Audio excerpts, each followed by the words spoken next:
Berbahagialah orang yang bertahan dalam pencobaan, sebab apabila ia sudah tahan uji, ia akan menerima mahkota kehidupan yang dijanjikan Allah kepada orang-orang yang mengasihi Dia.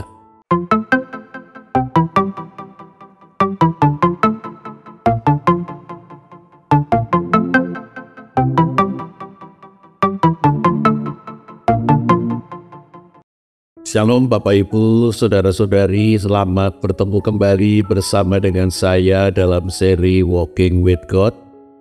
Ini seri yang ke-155. Saya akan membahas tentang kitab Ayub. Dan dalam pertemuan pertama ini saya akan membahas kitab Ayub pasal 1 dan pasal 2 dengan judul Ayub Loyang atau emas. Terlalu panjang jikalau kita membaca pasal 1 dan pasal yang kedua. Jadi saya akan membaca Ayub 1 ayat 20, 21 dan 22. Ayub pun berdiri, mengoyak jubahnya dan mencukur kepalanya, lalu sujud menyembah. Ia berkata, "Dengan telanjang aku keluar dari kandungan ibuku, dengan telanjang juga aku kembali ke sana. Tuhan yang memberi, Tuhan yang mengambil, terpujilah nama Tuhan." Dalam kesemuanya itu, Ayub tidak berbuat dosa dan tidak menuduh Allah melakukan yang kurang patut. Mari kita berdoa terlebih dahulu. Terima kasih ya Tuhan, oleh karena Tuhan pencipta, pemelihara, dan penyelamat hidup kami. Tuhan senantiasa memperhatikan kehidupan kami, bahkan Tuhan memimpin kehidupan kami.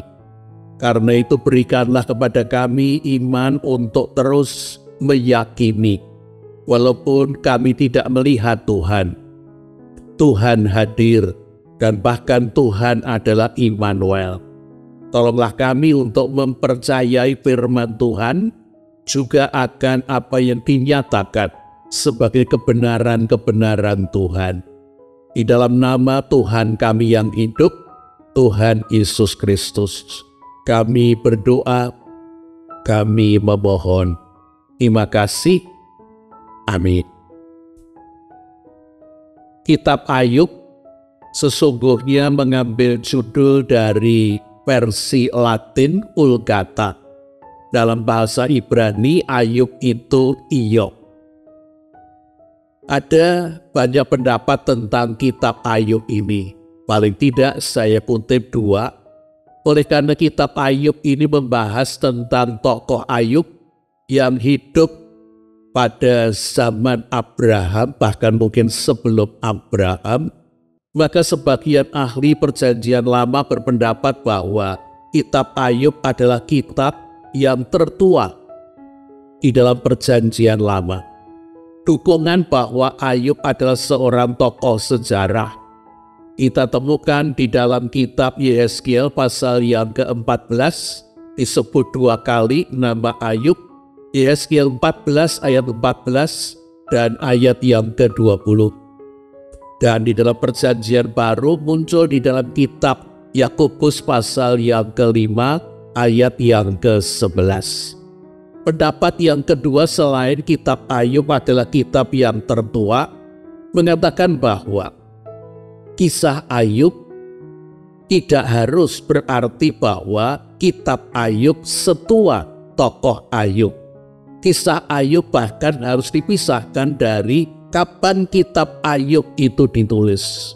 Dan sebagian ahli perjanjian lama berpendapat bahwa kitab Ayub adalah diwariskan dari generasi ke generasi dalam bentuk tradisi lisan, dan baru dituliskan kemudian pada zaman Salomo ketika berkembang yang namanya Mazmur, sastra hikmat seperti Mazmur 88 dan Mazmur 89. Tetapi yang pasti kitab Ayub masuk di dalam naskah-naskah yang diketemukan di dalam yang namanya daerah Laut Mati dalam fragmen berbahasa Ibrani kuno. Kitab Ayub ini terdiri dari 42 pasal yang dikagumi sebagai salah satu sastra manusia yang paling indah. Ke-42 pasal kitab Ayub dapat dibagi bagian pendahuluan pasal 1 ayat 1 sampai pasal 2 ayat yang ke-10 dan bagian penutup pasal 42 ayat 7 sampai dengan 17 ditulis dalam bentuk prosa. Sedangkan isi dari kitab Ayub 39 pasal dari pasal 3 ayat 1 sampai dengan pasal 42 ayat 7 ditulis dalam bentuk puisi yang berisi percakapan atau lebih tepat perdebatan ketiga sahabat Ayub dengan Ayub. Lalu muncullah perkataan dari Elihu pasal 32 sampai dengan 37 dan kemudian Tuhan berbicara dalam badai pasal 38 ayat pertama sampai dengan pasal 41 ayat 25, lalu jawaban Ayub terhadap Tuhan pasal 42 ayat 1 sampai dengan 6. Membaca kitab Ayub ini seperti kita membaca pada masa sekarang kisah-kisah detektif.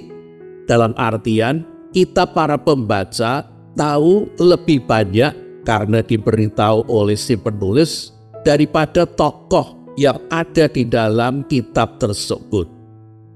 Kepada pembaca diberitahukan tentang bagian pendahuluan siapa Ayub itu. Seorang yang tinggal di tanah Uz, sebelah timur Kanaan, sebagai orang terkaya di sebelah timur.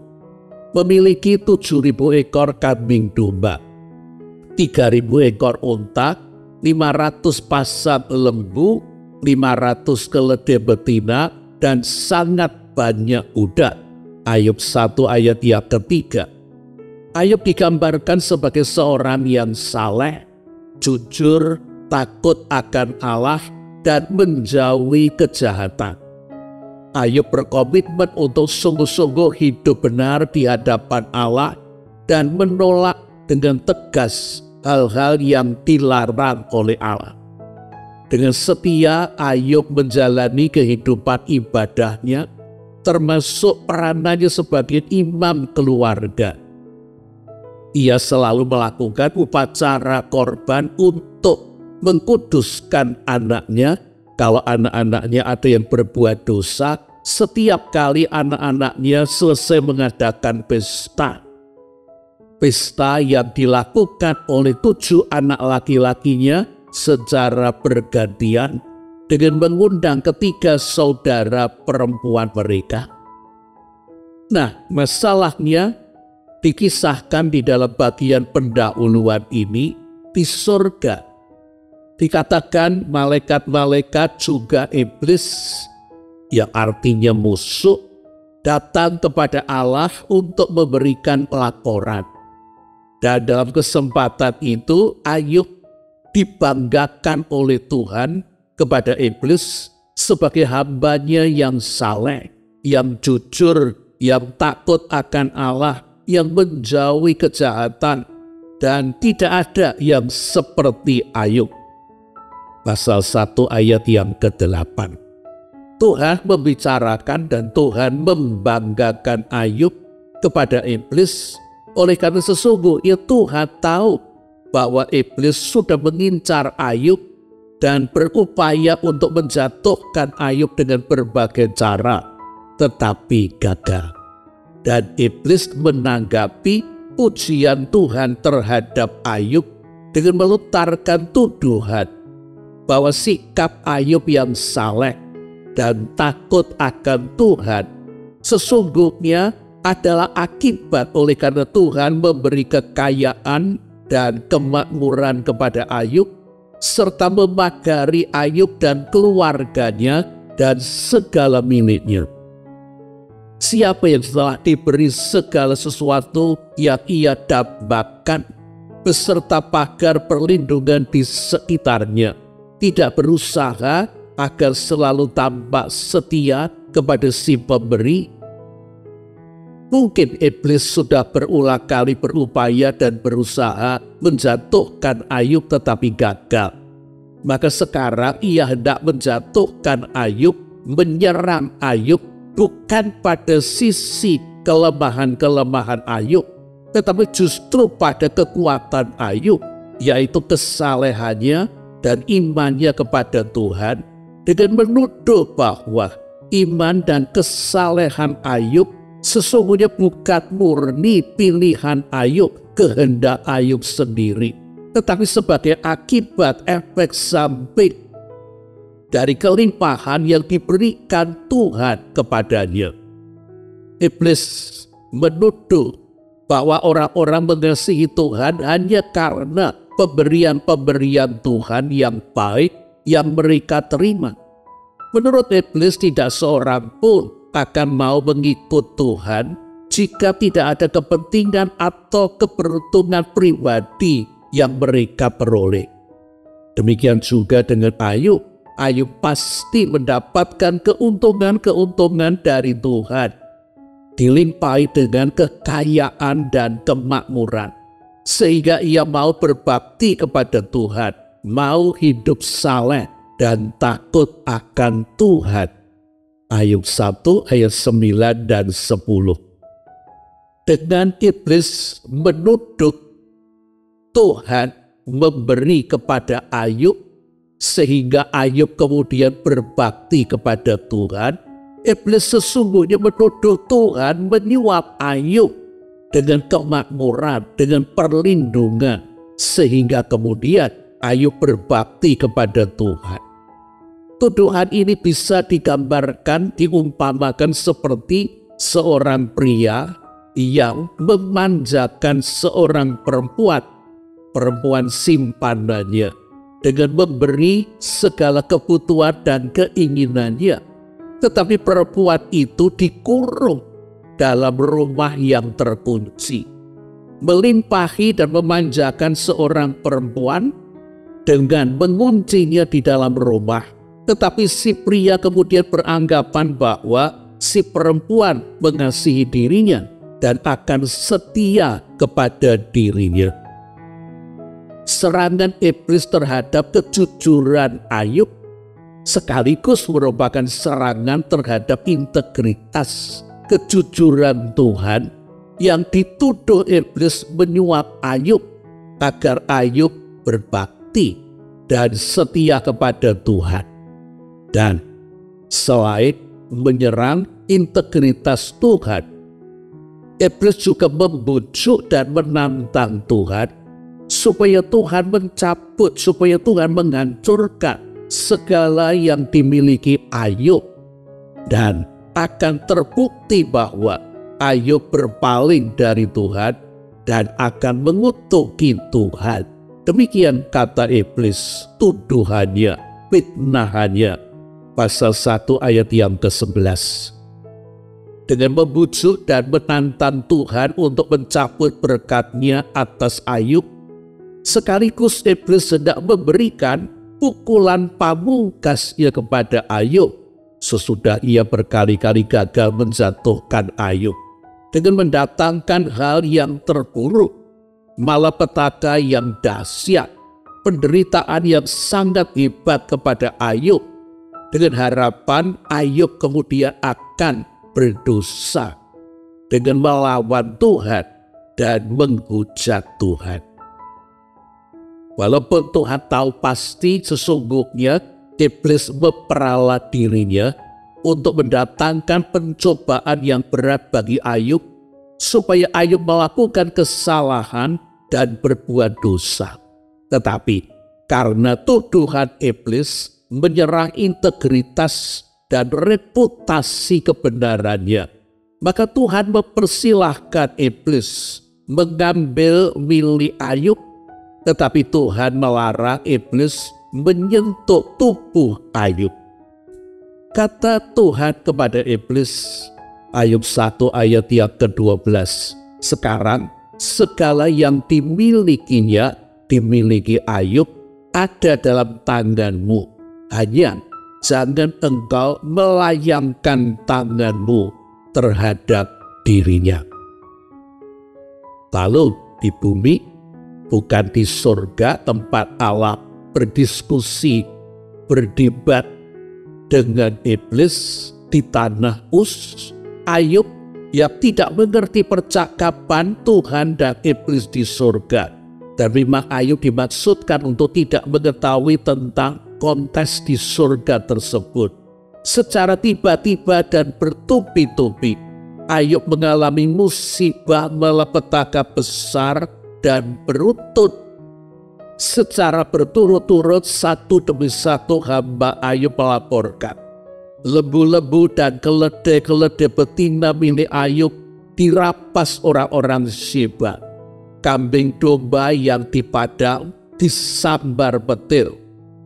Orang-orang Kasdim merampas unta-unta Ayub, dan ke-10 anak Ayub yang sedang berpesta di rumah saudara sulung meninggal bersama-sama akibat rumah tempat mereka berkumpul dilanda angin ribut dari padang gurun.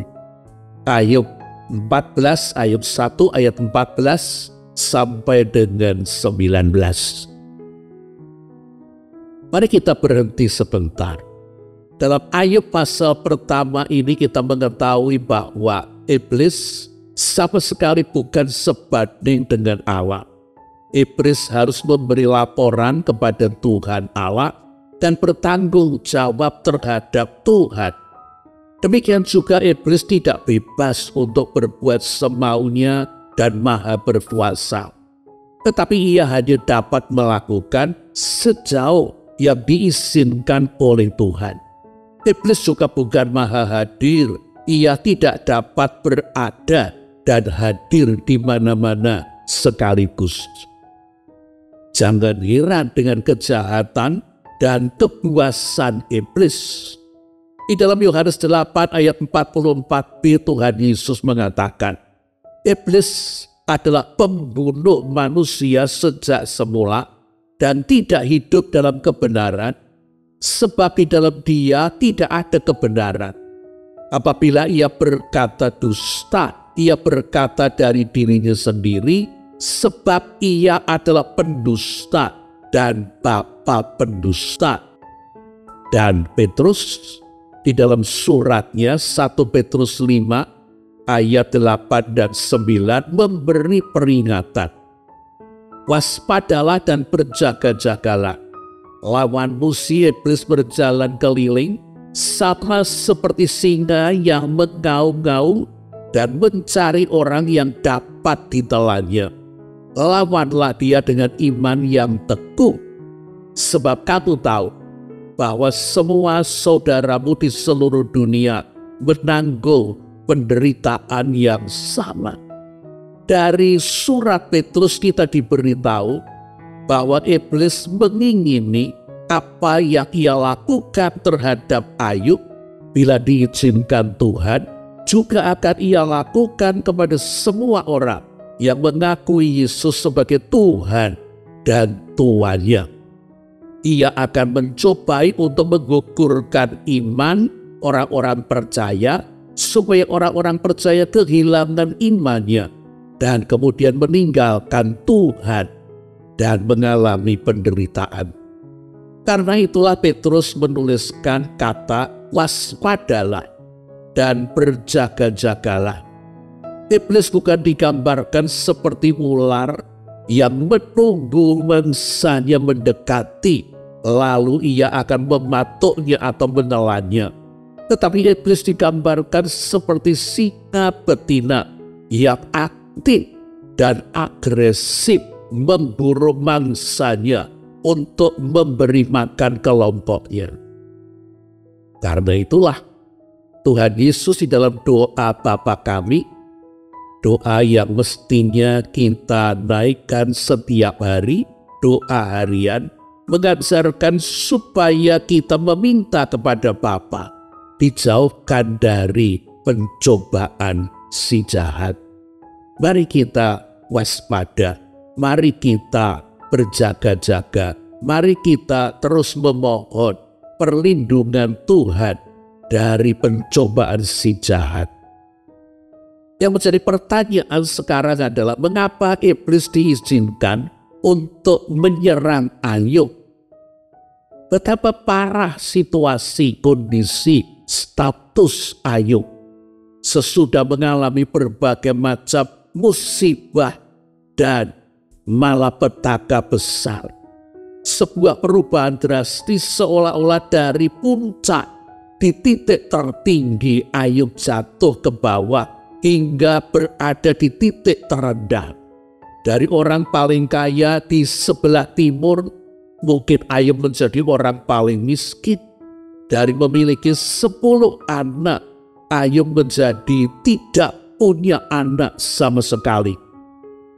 Betapa dalamnya duka citanya, kesedihan yang dirasakan Ayub karena kehilangan 10 anak sekaligus meninggal bersama-sama karena ditimpa rumah yang runtuh. Betapa memilukan menguburkan ke-10 anak kandung pada hari yang sama. Tuhan mengizinkan iblis mengambil semua milik Ayub, sehingga Ayub mengalami kehilangan besar-besaran dan penderitaan yang sangat berat. Oleh karena Tuhan hendak menguji tuduhan dan tantangan iblis dengan seolah-olah Tuhan memberi kesempatan kepada Ayub untuk membuktikan kualitas mutu dirinya. Sesudah ia mengalami serangkaian malapetaka yang membuatnya menderita. Apakah iman dan kesalehan Ayub seumpama emas, ataukah ternyata loyang? Apakah dalam penderitaannya Ayub tetap memiliki iman dan kesalehan seperti yang Tuhan banggakan kepada iblis? Ataukah Ayub kehilangan imannya dan menghujat Tuhan seperti yang dikatakan iblis? Sikap Ayub akan menjadi penentu siapa pemenang kontes di antara Tuhan dan iblis. Apakah Tuhan yang benar dan iblis yang salah? Atau apakah iblis yang benar dan Tuhan yang salah? Bergantung pada pilihan Ayub. Padahal kondisi Ayub limbung, kacau, rentan, hancur-hancuran, sama sekali tidak dalam kondisi normal akibat mengalami malapetaka dahsyat yang bertubi-tubi ia alami. Tuhan sungguh-sungguh mempertaruhkan reputasinya pada tanggapan kritis Ayub yang secara tiba-tiba mengalami dunianya hancur lebur. Akankah Ayub terus mempercayai Tuhan ketika kehidupannya serta keluarganya hancur remuk? Apakah Ayub masih percaya bahwa Tuhan adil ketika yang terjadi dengan hidupnya sama sekali tidak adil? Bagaimana Ayub menanggapi penderitaan yang bertubi-tubi dan sangat berat tersebut? Apa yang akan dilakukan Ayub? Dan apa sikap yang menjadi pilihan Ayub? Sesudah percakapan Tuhan dengan iblis di surga selesai, di bumi, di tanah Uz, secara mengejutkan, Ayub menerima laporan budak-budaknya secara berturut-turut tentang kehilangan lembu-lembu dan keledainya, kambing domba, unta-unta, dan yang memilukan ke-10 anaknya meninggal bersama-sama. Reaksi Ayub apa? Ayub mengoyakkan jubahnya, mencukur kepalanya sebagai ungkapan duka cita, lalu menyembah Tuhan. Bukankah ini luar biasa? Ayub mengungkapkan di dalam Ayub 1 ayat 20 dan 21. Dengan telanjang aku keluar dari kandungan ibuku. Dengan telanjang juga aku akan kembali ke sana. Tuhan yang memberi, Tuhan yang mengambil. Terpujilah nama Tuhan.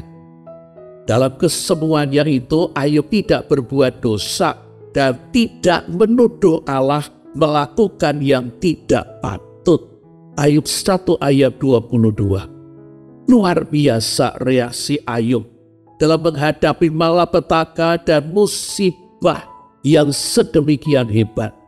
Sekalipun ia sangat berduka, tetapi ia tidak menyalahkan Tuhan, tidak menuduh dan tidak menghujat Tuhan. Bahkan sebaliknya, ia memuji Tuhan.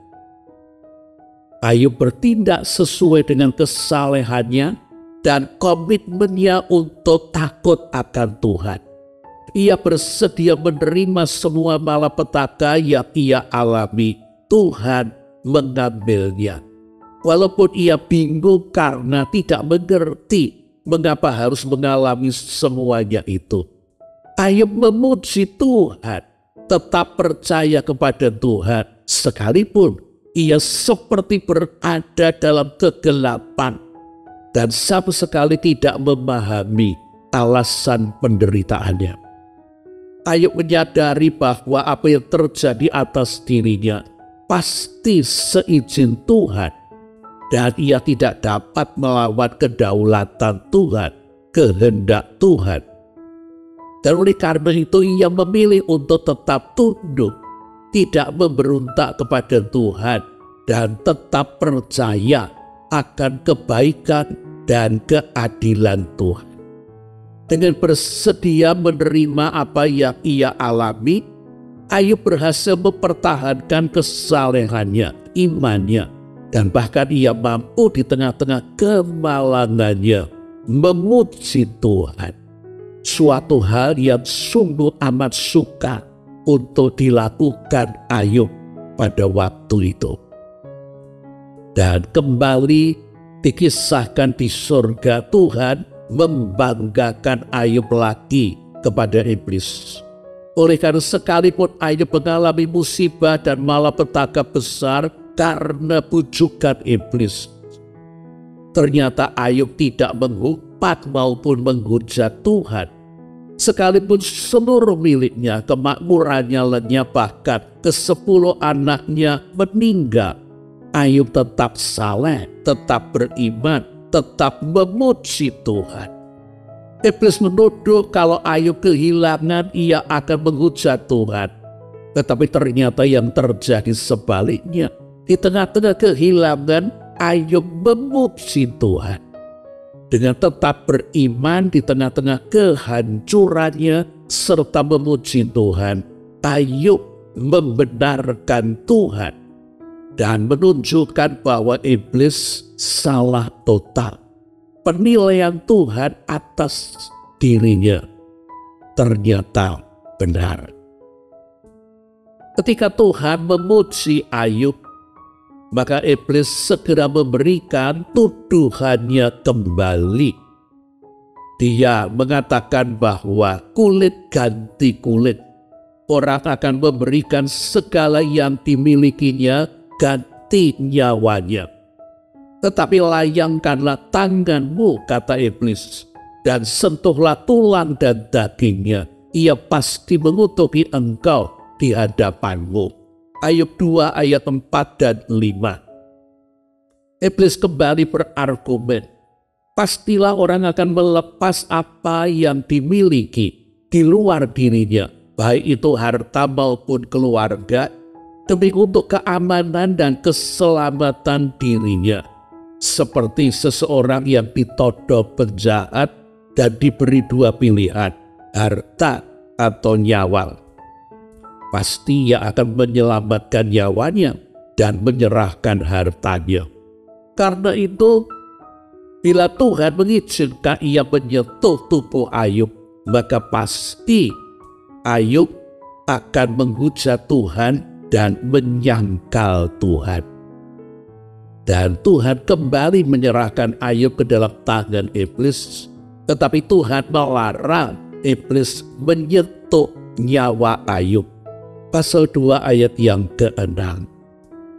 Dan terjadilah Ayub yang sudah kehilangan segala-galanya kecuali istrinya, kemudian ditimpakan oleh iblis penyakit bisul busuk yang bau dan gatal dari telapak kaki Ayub sampai ke kepalanya.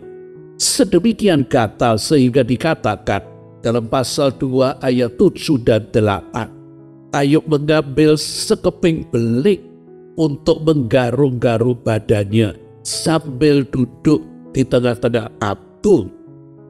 Mungkin Ayub bukan saja kehilangan kesehatannya, tetapi oleh karena penyakitnya yang menjijikkan, ia dijauhi oleh semua orang dan dikucilkan.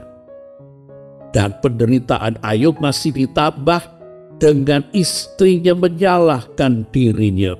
Masihkah engkau berteguh dalam kesalehanmu? Kutukilah Allah dan matilah, kata istrinya dalam pasal 2 ayat yang ke-9. Istri Ayub, tante Ayub, kecewa terhadap Tuhan. Dan kekecewaannya terhadap Tuhan membuat ia dipakai iblis untuk mendorong, untuk membujuk, untuk memberi syarat dan tekanan kepada Ayub, supaya Ayub melakukan seperti yang diinginkan iblis, yaitu melawan Tuhan dan menghujat Tuhan. Istri Ayub bahkan mendorong Ayub lebih jauh lagi, yaitu supaya Ayub bunuh diri. Habislah yang ada di pihak Ayub ketika sekutunya satu-satunya, yaitu istrinya, berbalik melawan Tuhan dan melawan dirinya. Dan tanpa ia sadari, ia berpihak kepada iblis dan dipakai oleh iblis. Bagaimana reaksi Ayub menghadapi serangan iblis yang kedua kalinya ini? Sangat wajar bila berada pada titik terendah dalam hidupnya seperti yang dialami Ayub. Iman Ayub menjadi goyah dan muncul pikiran, apakah benar ada Tuhan di atas sana? Tuhan yang pengasih dan penyayang dan adil dan yang menyayangi dirinya? Mungkin juga muncul pertanyaan, apakah penderitaannya, hukuman dosanya masih kurang sehingga ia harus mengalami penyakit bisul bau gatal di seluruh tubuh dan kepalanya dan ditinggalkan istrinya? Tetapi terhadap saran istrinya, Ayub menjawab, engkau berbicara seperti perempuan bebal, seperti perempuan gila. Apakah kita mau menerima yang baik dari Allah, tetapi tidak mau menerima yang buruk dari Allah? Dalam situasi yang sangat tertekan, Ayub tidak mengatakan istrinya sebagai perempuan bebal atau gila, tetapi engkau seperti perempuan bebal, perempuan gila. Dan dalam semuanya itu, Ayub tidak berbuat dosa dengan bibirnya. Pasal 2 ayat yang ke-10. Walaupun kehilangan kesehatannya, kehilangan semua relasi sosialnya, terkucil sendirian, juga kehilangan simpati dan dukungan dari istrinya. Ayub tetap tidak menghujat Tuhan atau marah-marah atau menuduh Tuhan berbuat tidak adil atau jahat terhadap dirinya. Ayub tidak berbuat dosa. Sungguh pantas Tuhan memuji kualitas mutu iman kesalehan Ayub. Tidak ada yang seperti Ayub. Sampai di lubang terdalam dan tergelap penderitaannya, Ayub tetap mempercayai Tuhan. Luar biasa. Ketika sahabat Ayub, Elifas, orang teman, Bildad orang Suwa dan Sofar orang Naaman datang dari jauh untuk berbelasungkawa dan menghiburkan Ayub. Tetapi setelah mereka menyaksikan keadaan Ayub, mereka hampir tidak mengenali Ayub. Mereka menangis, mengoyakkan jubah mereka, menghamburkan debu ke langit dan ke atas kepala mereka. Mereka duduk bersama dengan Ayub selama 7 hari 7 malam tanpa mengucapkan sepatah kata pun, melihat penderitaan Ayub yang sangat berat. Pasal 2 ayat 11 sampai dengan 13. Bagaimana kita mencoba menggambarkan pergumulan dan penderitaan batin Ayub? Mungkinkah Mazmur 73 ayat 21 dan 26 menolong kita untuk mengerti pergumulan Ayub? Ketika hatiku pedih dan buah pinggangku seperti tertusuk-tusuk, aku dungu dan tidak mengerti, seperti hewan aku didekat. Tetapi aku tetap di dekatmu. Engkau memegang tangan kananku. Engkau menuntun aku dengan nasihat-Mu, hingga akhirnya Engkau mengangkat aku ke dalam kemuliaan. Siapakah yang kumiliki di surga selain Engkau? Selain Engkau tidak ada yang kudambakan di bumi. Sekalipun dagingku dan hatiku habis lenyap, gunung batuku dan bagianku, tetaplah Allah selama-lamanya. Di tengah-tengah penderitaannya, yang Mazmur 73 menggambarkan, hatinya pedih, buah pinggangnya tertusuk-tusuk, daging dan hatinya habis lenyap. Ayub masih tetap percaya, masih tetap berpengharapan kepada Tuhan, masih beriman kepada Tuhan. Dan dengan demikian, sekali lagi, Ayub menunjukkan bahwa Tuhan benar. Keyakinan Tuhan, penilaian Tuhan atas dirinya, kesalehan, kejujuran, takut akan Tuhan adalah kebenaran. Dan itu merupakan pilihan Ayub dengan sadar, bukan karena disuap Tuhan atau dikondisikan oleh Tuhan. Dan dengan demikian Ayub menunjukkan bahwa iblis salah total. Tuhan yang benar dan iblis yang salah. Bapak Ibu saudara-saudara yang dikasihi oleh Tuhan Yesus Kristus, mempelajari kitab Ayub pasal 1 dan pasal 2, kita menemukan kebenaran bahwa bukan Tuhan yang menyebabkan Ayub dan umat Tuhan dimanapun mengalami penderitaan. Yakobus mengatakan bahwa Allah tidak mencobai, dalam artian Tuhan tidak pernah punya niat untuk menjatuhkan dan membuat manusia menderita. Tetapi iblislah yang punya niat jahat dan ingin membuat manusia, terutama pengikut Kristus, menderita. Apabila seseorang dicobai, janganlah ia berkata, "Aku sedang dicobai Allah." Sebab Allah tidak dapat dicobai oleh siapapun dan ia sendiri tidak mencobai siapapun. Yakobus 1 ayat yang ke-13. Tuhan tidak mencobai siapapun. Oleh karena Tuhan tidak pernah punya niat jahat untuk menjatuhkan manusia dan membuatnya menderita. Tetapi Tuhan sering mengizinkan iblis mencobai umatnya, dan memakai pencobaan iblis yang dimaksudkan untuk menjatuhkan hal yang negatif dipakai oleh Tuhan menjadi pengujian yang akan membawa hasil positif. Memakai pencobaan iblis untuk mendatangkan perubahan yang baik, yang berguna bagi pertumbuhan iman dan karakter kita. Bila kita atau seorang pengikut Kristus dapat dicobai iblis, berarti masih ada suatu kelemahan atau kekurangan atau cacat di dalam diri kita yang perlu dan harus dimurnikan atau disempurnakan supaya tidak menjadi jerat maupun potensi untuk kita berbuat dosa. Di dalam Yakobus 1 ayat 14-15 dituliskan, namun tiap-tiap orang dicobai oleh keinginannya sendiri, karena ia diseret dan dipikat olehnya. Apabila keinginan itu telah dibuai, ia melahirkan dosa. Dan apabila dosa itu sudah matang, ia melahirkan maut.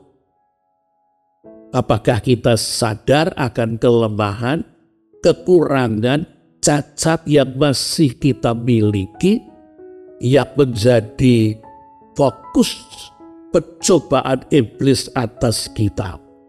Itu butuh dimurnikan, itu butuh disempurnakan oleh Roh Kudus, supaya tidak dipakai iblis untuk menggoda dan menjatuhkan kita. Berbahagialah orang yang bertahan dalam pencobaan, sebab apabila ia sudah tahan uji, ia akan menerima mahkota kehidupan yang dijanjikan Allah kepada orang-orang yang mengasihi Dia. Yakobus 1 ayat yang ke-12. Tuhan ingin supaya kita lulus ujian dan menerima mahkota. Bagaimana reaksi kita pada waktu kita mengalami hal-hal yang tidak enak terjadi, hal-hal yang tidak kita inginkan kita alami, hal-hal yang merugikan dan membuat kita menderita sakit, sehingga kita harus mondok di rumah sakit sekian lama, mengalami kecelakaan, tertabrak sepeda motor, tersandung jatuh, dan ada tulang yang retak atau patah, sehingga kita harus digips, atau usaha kita mengalami kemunduran, bahkan bangkrut. Mungkin itu hal-hal yang dapat dipakai iblis menjadi pencobaan untuk menggoyahkan iman kita. Nasihat Petrus, waspadalah dan berjaga-jagalah, teladan Ayub, supaya kita tetap percaya dan berharap kepada Tuhan. Akankah kita tetap beriman jikalau kita mengalami penderitaan berat? Apakah kita akan tetap berpengharapan di saat tergelap dalam kehidupan kita? Karena kita percaya akan integritas Tuhan. Tuhan yang kita kenal di dalam diri Tuhan Yesus Kristus, yang menyatakan kasih-Nya yang sedemikian besar dengan mengorbankan dirinya. Lepas pengorbanannya itu kita hargai ataupun kita abaikan. Ayub, orang yang jujur, saleh, takut akan Tuhan serta berbuat baik, tidak mengerti apa yang menjadi penyebab penderitaannya. Tetapi Ayub menjadi lambang dari Yesus Kristus, manusia sempurna yang mengasihi Bapanya dan sesamanya, berkeliling untuk mengajar dan berbuat baik, menyembuhkan orang sakit, mengusir setan-setan yang merasuki orang-orang. Tetapi ia disiksa dan disalibkan. Dan di atas kayu salib, Yesus tetap percaya kepada Bapanya, tetap berdoa dan berseru, "Ya Bapa, ke dalam tangan-Mu kuserahkan nyawaku." Lukas 23 ayat 46.